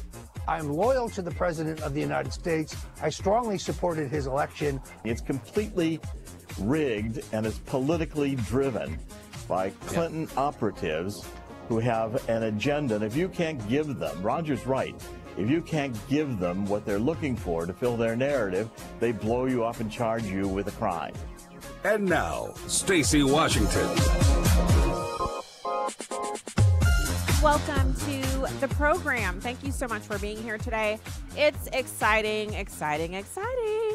So we are going to get right back into the show. Got to get back to my show sheet. I love it when a good interview spills over and we get to have a lot of excellent content. And I love a knowledgeable expert coming on to talk about what is really, it's a volatile topic. You can never be super, perfectly informed. You can only be as well informed as is possibly possible for a human. And even then, you're still not going to know every little thing there is. But for him to say, you know, from a music career, I'm going to devote myself to doing really something that's unpopular and can almost be a little dangerous if you think about it, because he's going into communities and saying what you know about guns isn't true. But then he's pairing that with information and training, and he's making it fun. And he's speaking to a community that there isn't anybody running around doing training specifically for the Black community, except now there is. And he's not the only one. You know, we've had KD of NOC on the program, Kevin. He's come on, and I actually met him at the Second Amendment Foundation back in Chicago a couple months ago. I met him in person, and it was a real pleasure to get to shake his hand. They're doing some tough work, but we need it because it just gives the left fodder with which to spread propaganda when we don't have ourselves properly trained around firearms. That's all it does. And they're not interested in the truth. They're interested in getting their agenda through. So we have to be all the more wise and really informed. And so it's fantastic. Right now, I want to turn to this. What will they do? What will the Democrats do under Nancy Pelosi in the House of Representatives? They're going to have a lot of power. What will they do with it? Democrat Representative Cleaver, Emanuel Cleaver, he had a couple of words to say about this, and I was surprised, quite honestly. He seemed so, like, I don't know if somebody injected him with calm fluid or laid back fluid or make a little bit of sense fluid, but he had something going on. Maybe it was injected into his coffee and he didn't know. It's Democratic Representative Cleaver. It's number 4. Not going to happen. In fact, she has said in our caucus meetings before today that she didn't want to talk to any of the people over those investigatory committees about impeachment. I think there will be probably some government oversight. They're going to, because that's what they do. They're constitutionally required to do it. But right. I don't think you're going to find a lot of committees. Like I serve on financial services. There is a committee on investigations on our committee, and Al Green, the chair, is not. That's not the top issue on his agenda. I think one of the things that's happening is that a lot of the newspaper and TV pundits are saying the Democrats are going to, investigate this and that and this and that. And when you get over and start talking to people, they're saying that's not what we're elected to do. And I don't think the people have voted for Democrats to put us in a majority to do investigation. Now, I think we have a constitutional responsibility for oversight, and I think we're going to do that. There's no question about it. Right. But just calling in for investigation won't happen. Okay, so he's saying there isn't going to be a whole lot of investigating going on. He's saying there'll be oversight. So the euphemism for oversight, obviously the oversight is the word they'll use to make their investigation seem more palatable. So it's not that there won't be any investigations, it's that the investigations will be called proper oversight, congressionally executed oversight, constitutionally mandated oversight. It will be placed and couched into soft, gentle terms. It will be sweetly whispered over the airwaves by people at MSNBC and CNN, and so many others will just joyously proclaim that oversight is something that is important, and President Obama never needed it, but Republicans need it because they're dastardly, and the Democrats will provide said oversight, and they will do so, and the American people will enjoy it because the American people want oversight. They don't want help with the opioid epidemic or ending Obamacare and replacing it with the free market. They don't want the border sealed. They don't want a balanced budget or even a budget at all. They just want reconciliation and continued borrowing and overspending and record tax collection and oversight. You heard it here first. I'm not ashamed. I wrote an article back in January of 2017. And I mean, my editor at the time was enraged. He was so upset by the fact that I wrote the article, but he put it in the paper. And I said that Democrats were going to obstruct. They were going to do everything they could to derail the agenda of President Trump, and they weren't going to have anything to do with, serving the American people. And I was right. And so now I'm calling it again. Democrats will take the reins of the House of Representatives, and people who kindly and sweetly voted for them because they thought these people need to rein in Donald Trump, they're just going to watch them blow through, literally burn tax dollars, trying to trump up some Russian collusion or any kind of crime whatsoever, because they still have not accepted the results of the election, and they won't accept the results of the election. And if Donald Trump is reelected, we'll see them become even more deranged than they are right now. And that's my prediction. You know, I really wish that I would be wrong, that they would come in and they would actually address themselves to congressional work. But we're hearing the word oversight a lot. Nancy Pelosi's saying it. Now you've got Cleaver. He's saying it.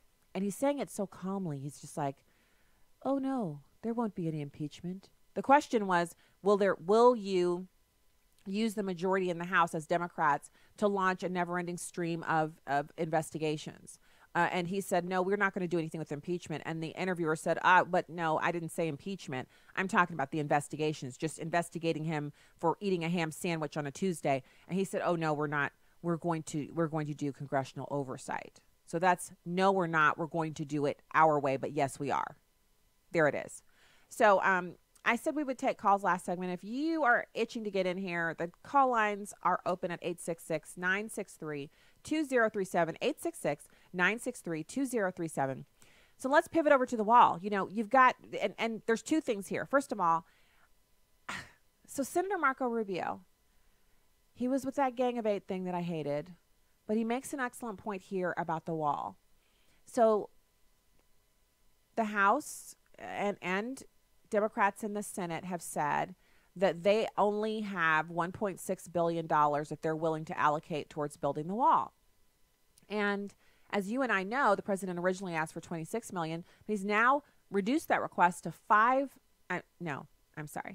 it's $26 billion that he asked for. And he's now reduced that request to $5 billion. And the $5 billion, I don't know if that's like the minimum amount needed to get the minimum amount of wall in between the areas where there's no wall at all. But whatever it's for, it's a reduced amount, greatly reduced, and there's the money is there for it. And you don't have to cut off any of the Democrats' favorite programs to get it done. The money is there.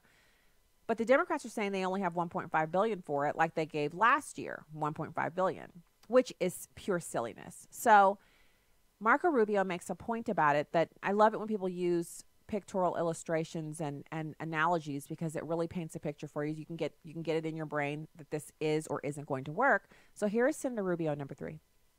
The thing is, people view this as, oh, well, if you take half, that should be enough. You need enough to finish it. It's like if I came to you and said, all right, I have a house for sale, but I'll only sell you the second floor, but not the first floor. And you're like, well, I can't have a second floor without a first floor. The wall's similar to that. Having a partial wall is not enough. This is a project that's designed to flow traffic. What you want to do is you want to cut off areas where people can cross so that they can only cross in certain places, and then you can monitor those places. So if the wall is not built all 800 miles, if you don't have the entire system in place, none of it works. It's not one of those things where you can have half of it. Half of it is as good as none of it. And the purpose of a wall is not to keep people out per se, but to funnel the people that are allowed to come in, to make sure they are entering through points of entry that we can monitor for everything from human trafficking to drugs and contraband, and vice versa. And so it's actually safer for everybody. That is the purpose of the wall. That's the reason why we have all those little barricades and stuff at TSA. So people have to walk through a line, and you can monitor people when they walk through the line at the airport. Well, it's a very similar concept. It is. Because who among us would even entertain the idea of buying part of a house? I mean, none of us would. Now, if he was talking about a condo, but you still have to have access through the first floor. You're not going to take one of those little, the little teacups that the electricians use that lifts them up, and they go and do electrical work, and then they lower back down. Who's going to rent one of those to keep out front to get up and down from the ground to the second floor? You're going to buy access, and just giving him a little teensy bit of funding is just a way of making sure that they can say, well, we funded the wall and look what he's been able to do with it. Nothing. He's just built these tiny little structures, or it's not finished. They know if they give him what he's asked for, he'll get it done because he's a construction guy. Donald Trump is used to completing projects on time and under budget, sometimes even early. And they're beautiful projects. And I think it's one of the things that the media doesn't get about Donald Trump is when he was talking about the wall, and he was saying Mexico was going to fund it. He said it was a big, beautiful wall. It was going to be big and beautiful, the best wall you've ever seen. He's actually not kidding about that. He's not actually, that's not vernacular for him. when he says it's going to be the biggest, prettiest wall, he's talking about using the prototypes that are actually physically attractive to build a wall on the southern border that's also technologically savvy and does the job of keeping invaders out. And it's going to look good. I think it's kind of funny that people don't see that about him. Like, after all this time, they don't get it. People still don't get Trump speak. I think it's kind of it's entertaining. It's you listen to him and you're like, oh my goodness, did you hear what he just said? It flies over the head of a lot of people, I think. So now let me set this up for you. You've got this. So Sinclair Broadcasting, they are a conservative-leaning organization that owns about 200 television stations in the country. Now, for the record, there are around 1,800 television stations in America. We're talking about the local TV stations. So 1,800 television stations scattered across the 50 states, and Sinclair owns 200. So there's your perspective on how impactful anything they might do is. So any television network, radio networks as well, have must-run programming. And must-run means that they give you the package. The package is created at one television station in a studio, and that package is distributed to some of the network or all of it, and it's must run, meaning they have to find the 3 or 4 minutes or 2 minutes or 60 seconds or whatever it is to slide that programming in. And if that means cutting off some other reporter's favorite dog sweater of the day, then so be it. That's not going to run today. This is must run. It's got to run. And the program director will make sure that happens, our executive producer for TV. So they have this must run segment, and it's a commentary from an individual who actually thought it was pretty entertaining. He talks about the tear gassing of migrants and the fact that we need a wall. And the left is losing their mind over 200 stations airing this content when there are 1,800 stations and all of the cable except Fox News is controlled by the Democrats. But this is how much they value complete and utter echo chamber status, where you cannot get access to information that disagrees with what they believe. They don't want to hear it. So here he is. It's number one. The migrant crisis on our southern border has greatly escalated. This past weekend, okay, the United we're going to States listen to it when we get back. This is what we'll do. We'll hold it over until after our next interview. We're going to have Jordan Chambly, head editor for Engage. I kind of mistimed that a little bit, but that's okay. We're still going to get to hear it. We'll be right back with more. Stay here.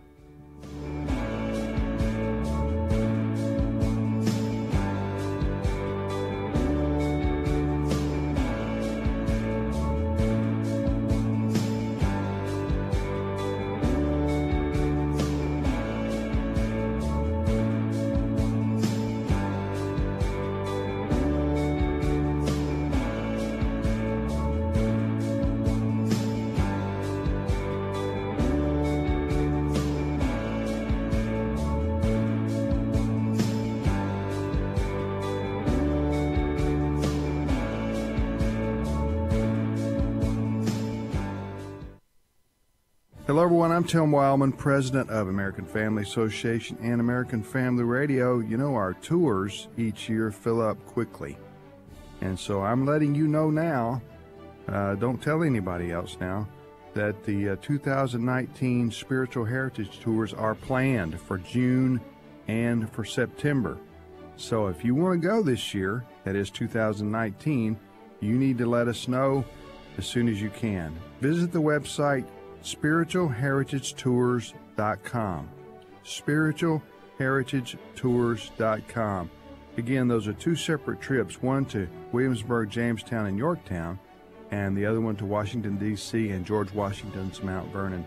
Stephen McDowell, who's the president and founder of the Providence Foundation, is our historian, and he'll be on both trips telling us the behind the scenes and the stories of who, what, when, and why. This is Viewpoints with Kirby Anderson. When the internet was growing, we often heard promises that the World Wide Web would usher in a digital utopia. It would connect diverse communities and promote democratic values across the world. Fred Bauer, in a recent article, suggests that the dream of digital equality has become a nightmare. In some ways, social media has fulfilled some of its promises. Every person can have a platform and can theoretically connect with people around the world. You don't have to master some of the complex computer codes that many of us had to learn decades ago. The user-friendly platforms make it possible for just about anyone to build a platform and establish a digital community.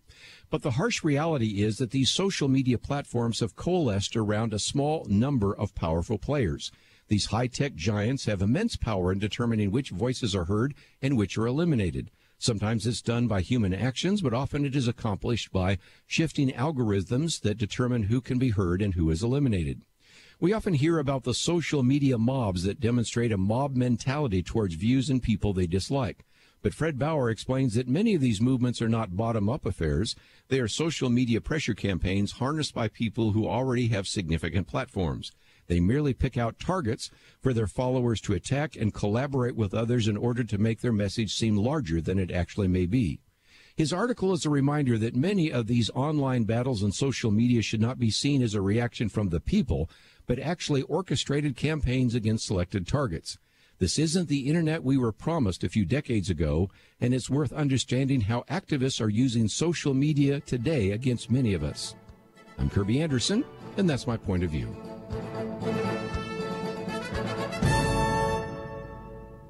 Take Kirby and the Point of View team with you on the go with the Point of View app. Search for Point of View Radio at the Apple or Google Play stores. This is Stacy on the Right with Stacy Washington on American Family Radio and Urban Family Talk. Well, welcome back to the program. It is a pleasure to be with you. Find us online at Stacy on the Right on Twitter and Instagram and stacyontheright.com. You can also go to Urban Family Talk, and American Family Radio's site is afr.net. So hit those up, check them out. Thanks for being here today.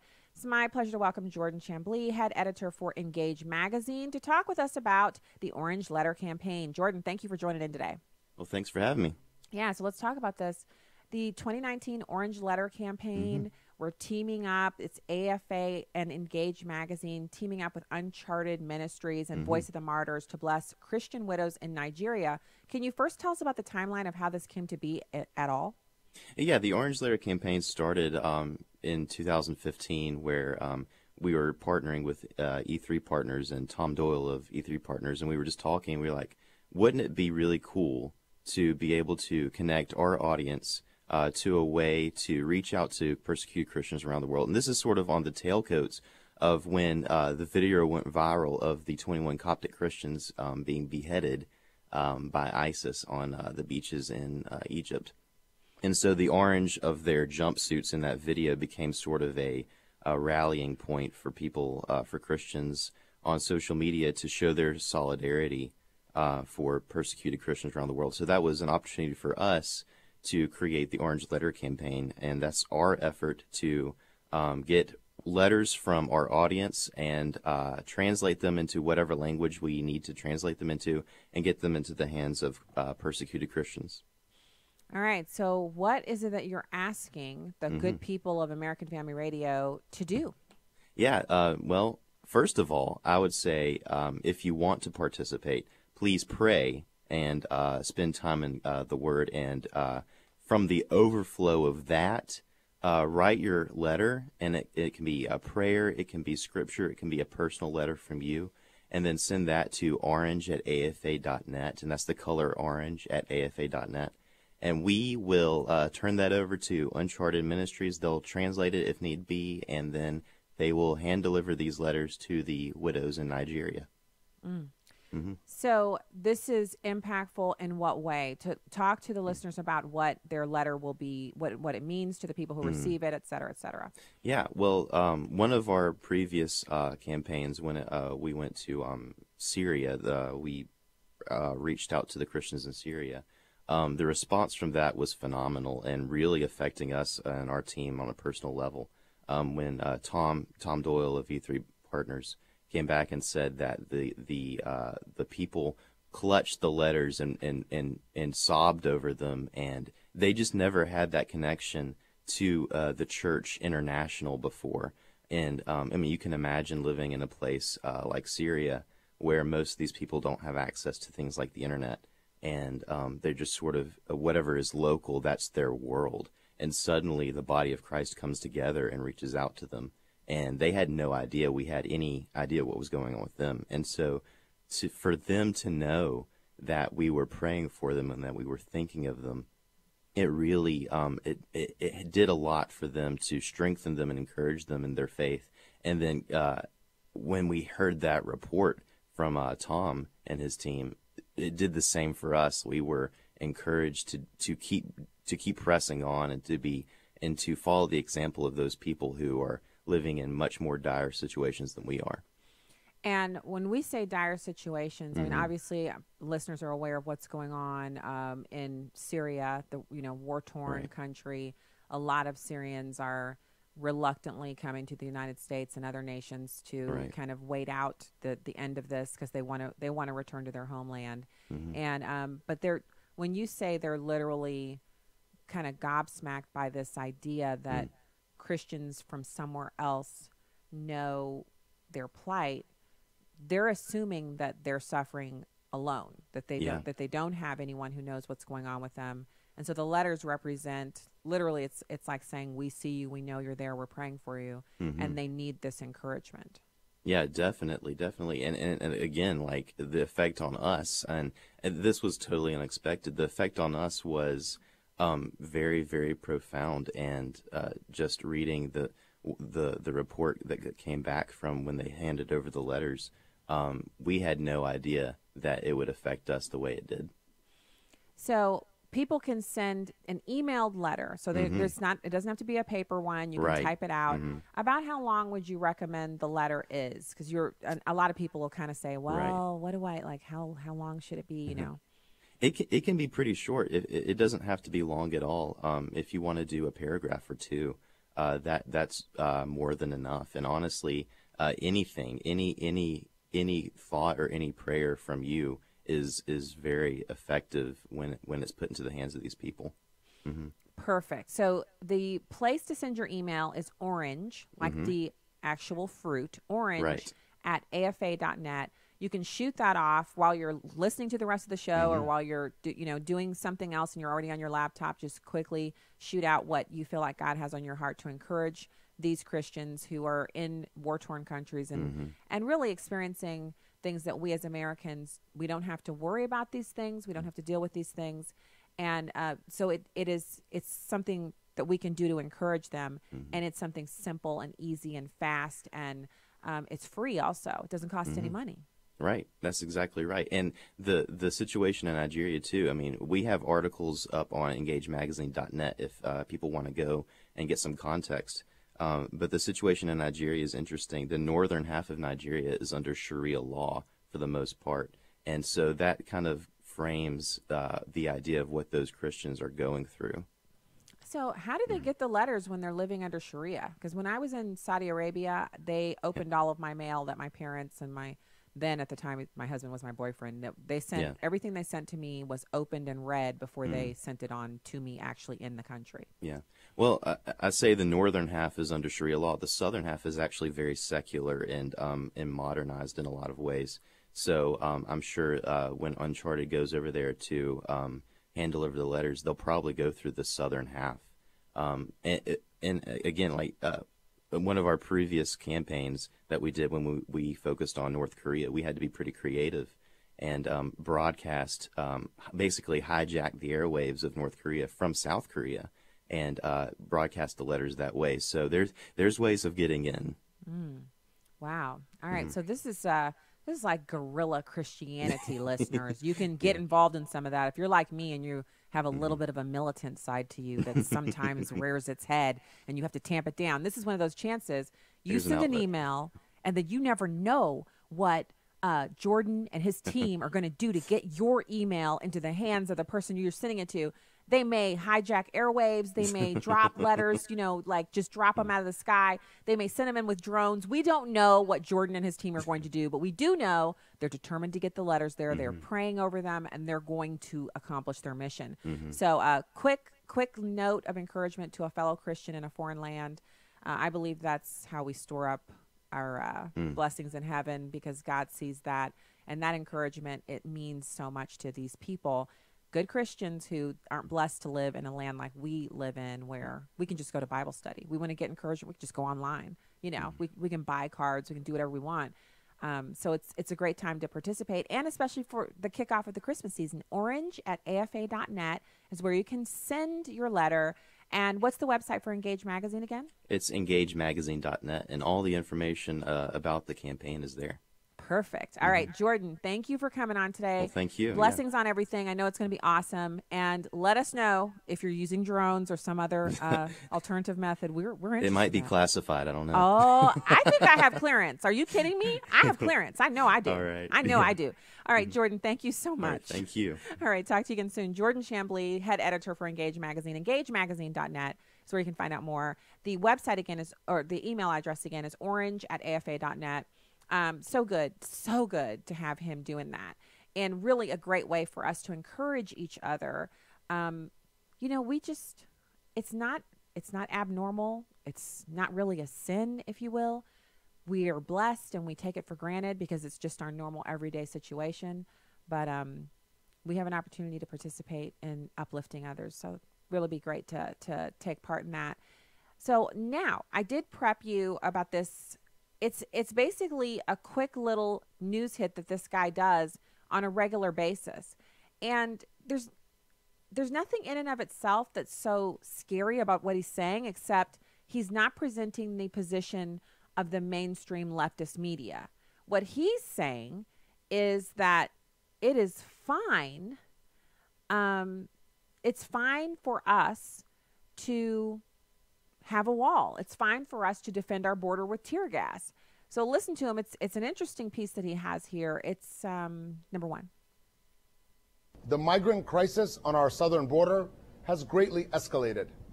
This past weekend, the United States was forced to temporarily close a major point of entry in San Diego, California, in response to hundreds of migrants attempting to storm the U.S.-Mexico border in hopes of claiming asylum.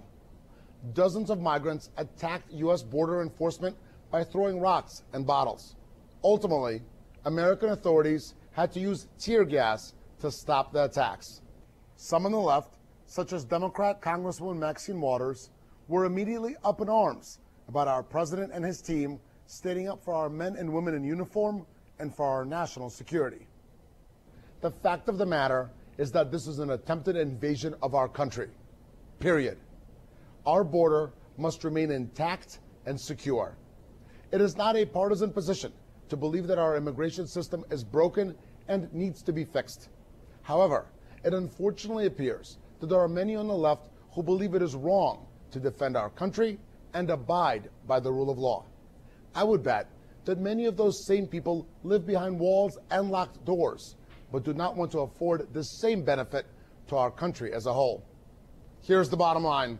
The notion that a caravan of migrants can be allowed to break through our borders is ludicrous and dangerous. The United States of America should not and cannot be intimidated by those willing to use force to get into our country illegally. Okay, so let's break this down. First of all, who are you listening to? His name's Boris Epshteyn, and he has this segment called Bottom Line with Boris, and it has the word commentary under it, so it's his opinion. And he's just sharing this on his local station, but it was a good segment, and so they made it a must run, and it ran on the 200 stations. Now, listen, Linda, listen. If you disagree with him, good for you. That's the way I feel about people who disagree with me here. Good for you. I mean, just disagree, why don't you? Go ahead. But to say that it's a fascist commentary, well, who's saying that? Media Matters. Media Matters took a clip of the segment and tweeted it out and had all of Twitter upset over the fact that he was allowed to say this on TV. And all he's saying is the same stuff that most Americans say. Like, so we had some interesting experiences with neighbors before. And at one point we lived at a house that the fencing was, it was just like the same width as the house, if you will. If you can imagine a lot being of whatever shape it is, it was kind of like an irregular rectangle, but the house itself was a very nice little rectangle with another box on the end. The box was the garage. It was a smaller home, And the fence had been set up so that it went straight out from the sides of the house where the garage ends and where the right side of the house ends, and it just went straight out. And so when we had our survey done, we noticed that the lot was a lot wider than the fence. And our kids at the time when we moved into this place were 5, 4, and 2. And so I wanted them to be able to have the run of the yard without having them outside of our property, because we lived at that house, we lived on a road. It wasn't super busy, but it was definitely not a cul-de-sac situation where you only have 3 or 4 cars coming in and out. And so we set about moving our fence. And when we took the fence down, and it was old and rickety and it was garbage anyway. So we took the old fence down. The first thing that happened was 3 or 4 of our neighbors that lived around us said, and a couple of them had fences and a couple of them didn't, why don't you leave the fence down, because we really like the wide open spacey feel that has ensued since your house no longer has a fence. And my husband was like, no, we're putting the fence back up because we need that fencing so that, first of all for the kids and also if we get a dog. And so our neighbor across the street was an older couple. The husband was into training. He was like doing military training. He was a civilian, but he was a contractor training U.S. military troops abroad in the Middle East. And he would travel and come back. And they were both retired from their original jobs, but they were still doing very active people. And I remember sitting at her house one day. She'd stopped by and she said, make sure and stop by later. So I just went right across the street to her house and we were talking, and she's much older than we are. And I told her that a bunch of our neighbors had asked us not to put up a fence. And she said, well, they're asking you not to put up a fence around your property? And I said, yeah, they're saying that, the lack of a fence is really spacious and it looks nice. She said, always remember, a good fence is a good neighbor. And I said, what? She said, a good fence is a good neighbor. That's a good slogan for you to remember. Just keep that in your back pocket. A good fence is a good neighbor. And then we moved on and talked about other things. And she was so right, because that's why people have fences. Because if you don't have a fence around your property, people who might want some of your property can move the boundaries and adjust your property. And the next time it's surveyed, it will change. And what can you say? That's not where it was before. You show them the old survey and they're going to say, well, this is where the marker is now. The rebar is here now. It's good to have a fence. And that's just on the personal level for one little family of 5 and neighbors, 5 neighbors surrounding the house. This is our country that we're trying to defend here. This is our very prosperity that we are leaving up to whoever wants to come in. And I guess I can understand people having this lax attitude about it if nothing but sugar plum fairies and unicorns and Care Bears were coming through the border. I'd be like, well, I mean, it does seem like a lot of money to spend to stop those type of people out. But we have MS-13 gang members, Bangladeshis, Middle Easterners, and the worst kind of ne'er-do-wells coming over, intermingled with people who are looking for work and want a better life. Notice I said there were people who are looking for a better life coming over as well. No situation is ever 100%, oh my goodness, that's just, there's always some human aspect to it. But that doesn't mean we shouldn't have a wall. All right, when we get back, we'll have the last segment of the show. We're going to talk about Judge Tom Farr and Tim Scott. Senator Tim Scott weighs in on that. Stay there.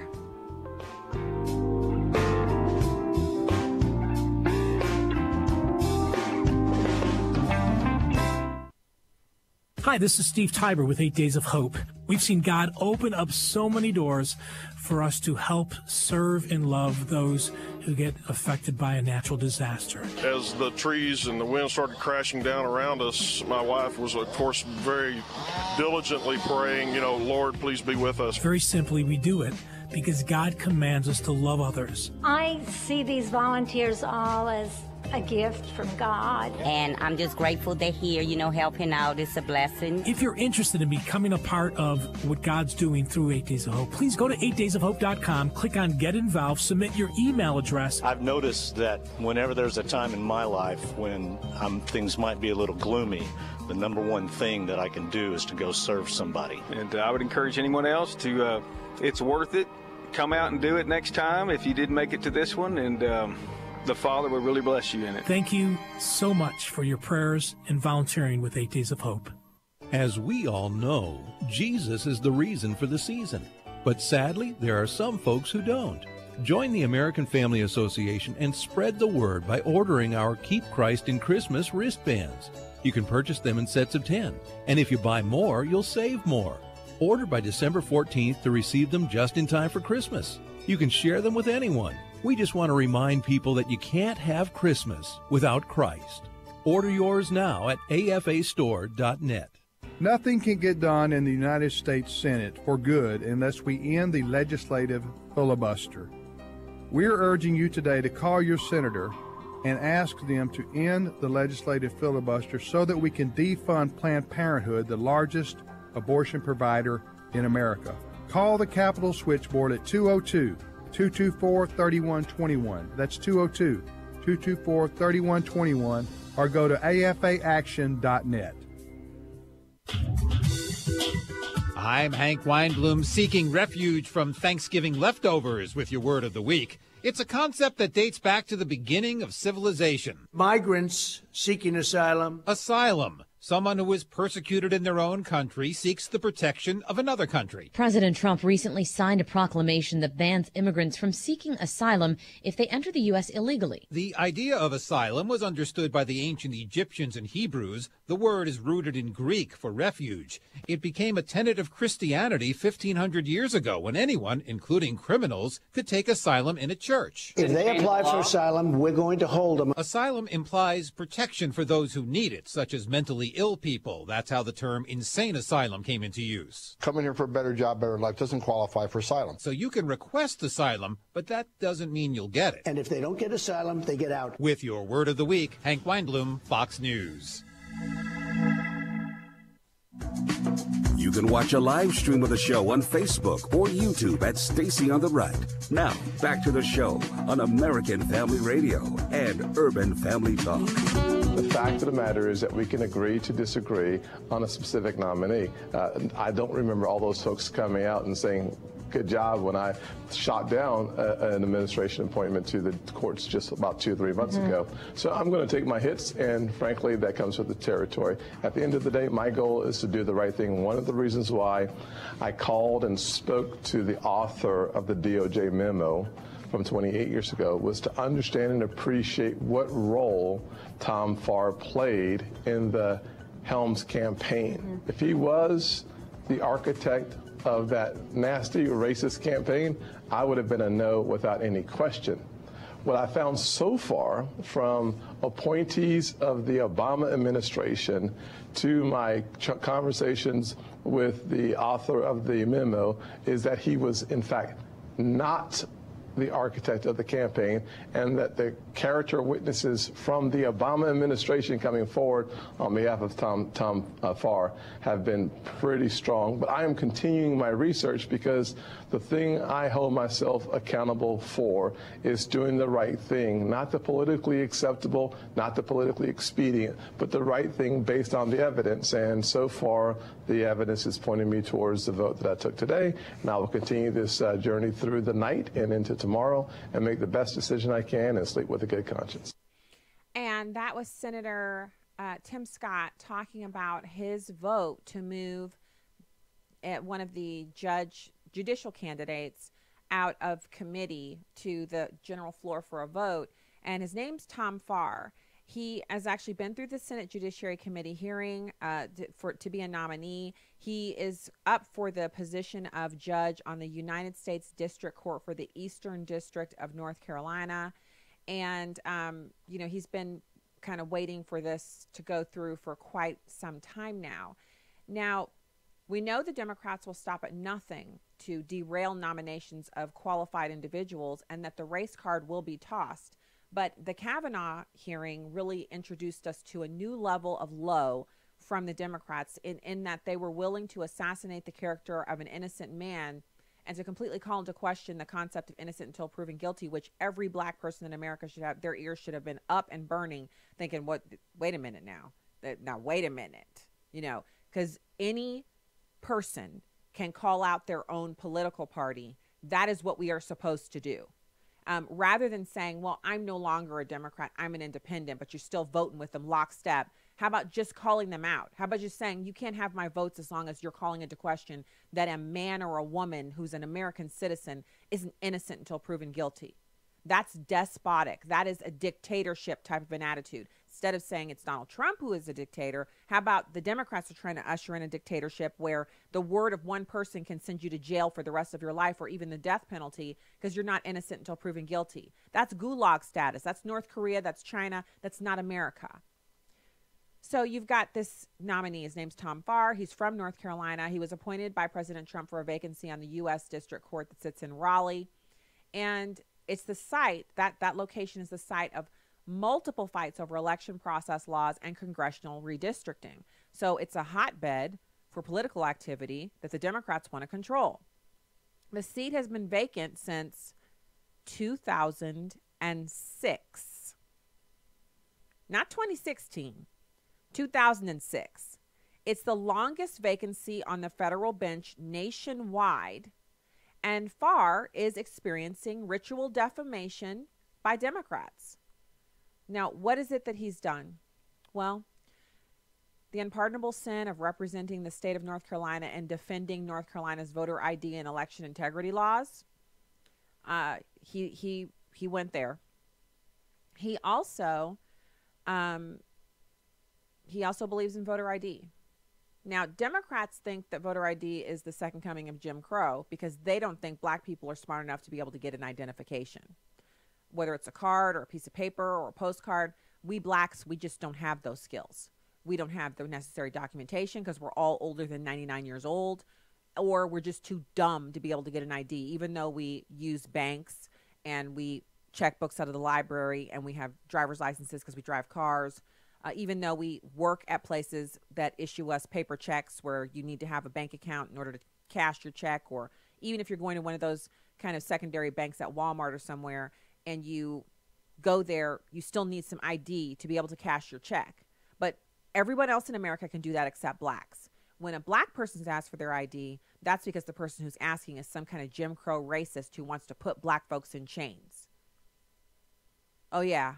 That's what Democrats think about us black folks. Please tell me again why any black person would allow that kind of racist statement to stand about them and would then reward the person making that statement, the party making that statement, by giving them their vote. I just don't get that at all. So you've got Charles Schumer, Democrat from New York, North Carolina political activist William Barber. They've tried to scuttle yet again, second time, the actual seating of this qualified, competent individual in this empty seat. They've leaked internal confidential Department of Justice memorandums regarding the 1990 campaign of North Carolina Senator Jesse Helms.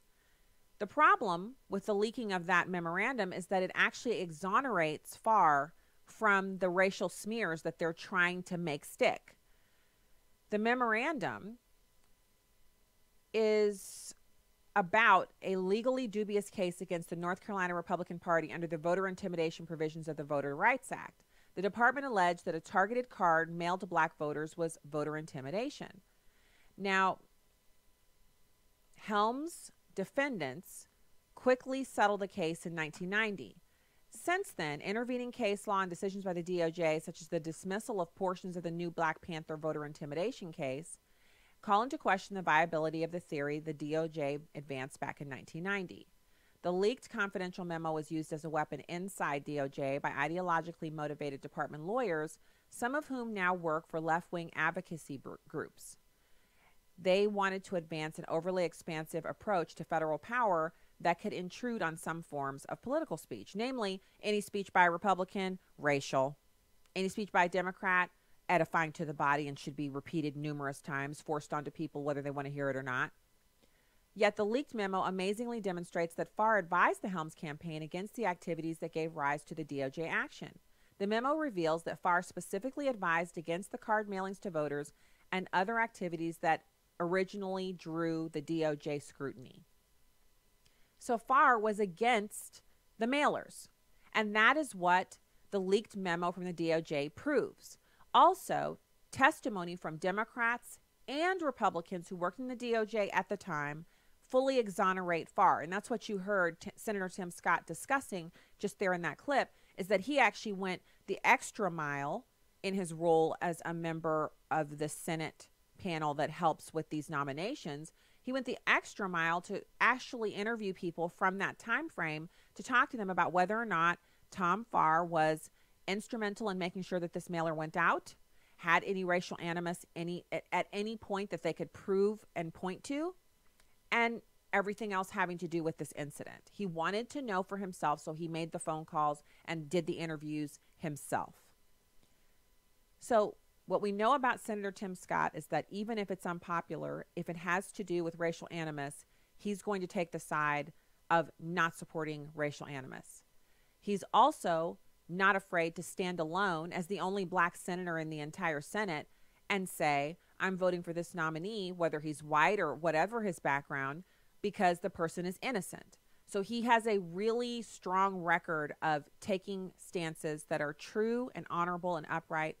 He has integrity, and we can trust that if he says he talked to these people, he did. And I can tell you, I've actually talked to Senator Tim Scott on the telephone before. And what I found about him is he has a gentle, quiet spirit, and the man fears and loves God. He's one of those guys.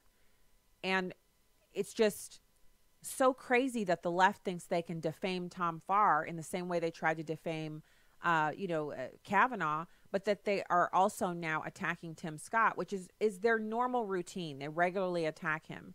But that they're attacking him about this, it's so hollow and so lame. And that's why I decided to have it on the show today, to talk about it to you. So when you hear about this, obviously, if you're anything like me, you're dismissing it anyway. You're like, oh, another dyed-in-the-wool racist that we're just finding out about after he spent years in the public eye. But if you're listening to it and you're thinking, wow, one of our senators who happens to be black is defending this man, and what's the backstory? Well, that's the backstory. There is no backstory. Tom Farr thought that the mailings that they were sending out, whether they were racially motivated or not, were a horrible idea, and he advised against it.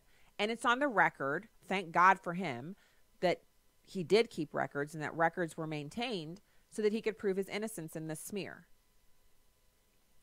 These smears should be rebuked in the same way that Kavanaugh's attempted derailment was rebuked.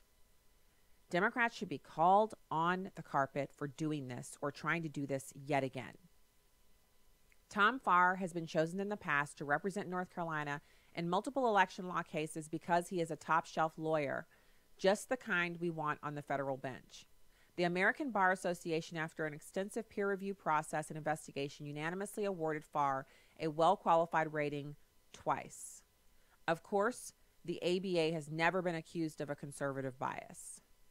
According to the ABA, Farr's rating signifies that the nominee must be at the top of the legal profession in his or her legal community, having outstanding legal abilities, breadth of experience, and the highest reputation for integrity, and demonstrate the capacity for sound judicial temperament. Some of Farr's most prominent critics, however, have been quite embarrassingly shown to be wolf criers when the nominees are conservative. They executed a similarly egregious and fake action against Jeff Sessions. Courts have rebuked their racial smear campaigns in the past, and the Senate should do the same and confirm Tom Farr this week. And I truly believe that. And it's not so much, I've said many times on the show, it's not that racism doesn't exist. It's that there's no way that people are racist their entire careers and behaving in that way openly where people know about it and no one notices it until they're up for a federal bench appointment. You see what I'm saying? If a person is a racist, they're getting shut down and not being allowed to advance well before that, because people who honestly care about equal treatment aren't going to work with them and help them advance. That much we know, because we haven't been able to substantiate any of these claims thus far. The system that's been put in place is actually working. Of course, it's flawed because humans are involved, but I'm just so tired of this being the only thing that we can, that's the only accusation that can stand, is that someone's a racist. Really? So now I want to talk about this life expectancy story. And I found this interesting because this is from the National Center for Health Statistics. And they're talking about how we're losing too many Americans too early and too often from conditions that are preventable. And this is a continuation of a trend, which is a warning for us that our country has not found a way of addressing the profound needs of the people who are actually dying. And that's a quote from Eric Kane, a professor of psychology and director of the Injury Control Research Center for Suicide Prevention at the University of Rochester Medical Center. He goes on to say, while the economy may be recovering at the macro level, it's very uncertain whether it's affecting the lives of these particular people. The U.S. has lost 0.3 of a year in life expectancy since 2014, which is a stunning reversal for a developed nation. It lags far behind other wealthy nations. Life expectancy in Japan is 84.1 years. Switzerland, we know why, because Switzerland's awesome, 83.7 years. And they are number 1 and number 2 on the list. The U.S. ranks 29th on the list. Bob Anderson is the chief of the mortality statistics branch of the CDC and said it's significant. It doesn't seem like a lot, but in terms of human cost, you've got a lot of life that's not being lived. White men and women fared the worst, along with black men, all of whom experienced increases in death rates. Death rates rose in particular for adults aged 25 to 44. Suicide rates are the highest among people in the nation's most rural areas. On the other hand, deaths declined for black and Hispanic women and remain the same for Hispanic men. These sobering statistics are a wake-up call that we're losing too many Americans. That's according to Robert Redfield. So things that are impacting these numbers are drug use, suicide, mortality rates. Those have gone up. Deaths from heart disease, the nation's leading killer, actually went down, but only slightly, failing to offset the increases in mortality from other causes and prolonging another worrisome trend. It's a decades-long decline in deaths from heart disease brought about by anti-smoking and other public health campaigns that, coupled with medications to control blood pressure and cholesterol. Those impacts, positive impacts, have stalled in recent years, and we've even seen heart disease deaths increase slightly since 2015. So what's the answer here? Well, instead of being obsessed with who's a racist or racist whack-a-mole, we should be having our public policy organizations address these concerns, especially the ones for rural Americans, by taking a hard look at what's impacting these things. And then what can we do? Public awareness campaigns are something that the government has within their purview, and they should be executed. That's what we need. Inform people. All right. We'll be back with you tomorrow on Friday. Have a blessed evening from the Heartland. From me to you. Be back with you tomorrow.